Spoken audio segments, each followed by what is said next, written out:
pare, namumukha ko rin sa likod eh. Eh, pwede yan ah. Pero numuto ko yung pangalan.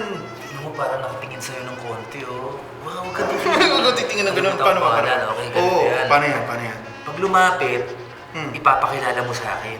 Okay, Tapos, tapos? magpapakilala ako sa kanya. Tatanungin ko yung pangalan niya. Oo. Pag narinig mo, sinabi niya yung pangalan niya, Yun na yun. maalala mo na yung pangalan. Yun na yun. Oh, syempre, oo. Yan na. Try mo. Yun. Hey, Grabe. nice to see you again. Ay, hello, hi. Friend ko nga pala si Ramon. Hi. Hi, I'm Ramon. What's your name again? Jessica. Jessica. Hello, Jessica. Hello, nice to meet you. Yun, si Jessica. Jessica. Si Jessica. Oh, nice seeing you. Tumalis ka agad. Ewan ko.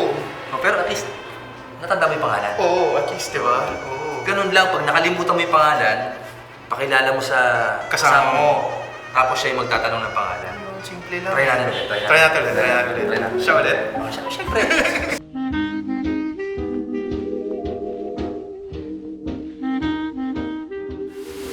So we have our ground beef. Tell your butcher, around maybe 70% lean meat, 30% fat. Marami nagtatanong din sa akin, Chef, ano kasama sa ground beef pag gumagawa tayo ng burger sa beef patty? You know what I tell them? Wala. Asin, paminta lang, not even eggs. Form it into a patty, nice ball. Again, as I said, sobrang simple lang, salt and pepper all around. Pepper. Nice heated pan, around medium heat. You don't have to put too much oil. Yung burger natin is very fatty in itself. And put your patty. Flatten it. No need for any binders, eggs. If your meat is of good quality, okay na yan, maluluto yan. Trust me. We're using a nice brioche bun. It's very eggy, very buttery. But we want to add more butter. Here you go, both sides. Check on our patty.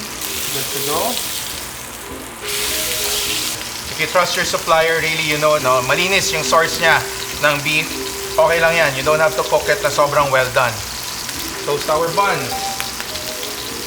Yan. Toast lang natin. Once you cook the burger, fat from the meat will start coming out.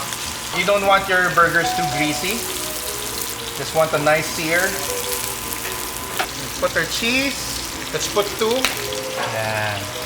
Once you see that the cheese has melted, you can put it straight onto your brioche bun, no? Yung toasted bun natin. Okay na yan. There you go. You keep it simple. It's up to you. It's up to the person eating the burger kung anong condiments gusto niya lagay.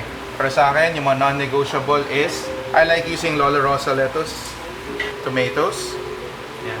Some people put pickles. I prefer red onions. Top it all up. And that's it. Good old classic cheeseburger. Oh, chef, mukhang masarap yan ah. Muna natin. Oo, ano pang hinihintay natin? Try na natin yan. Grabe, chef. Nalimutan ko yung pangalan ko. Pakilala mo ako uli dyan. Sige. Jess. Friend ko si Ramon. Hi. Hi. European. Paano yung European? Medyo malayo din. Ay, sorry. Hadlang nga pala ako. Sorry. Sayang. Wala gumana yung sobrang sarap. Nakalimutan ko yung pangalan ko. Oo. So yun ang episode ng How to Be a Man ngayon. Nagluto tayo ng burger, tsaka natutunan natin kung paano makipagkilala sa nakalimutan na natin ang pangalan. Next episode, email nyo kami kung anong gusto nyong matutunan lutuin, tsaka matutunan gawin. Oo. Ayan, nandito yan. Nandito. Ayun. Nandyan Okay. yan. So see you next week. Ayos.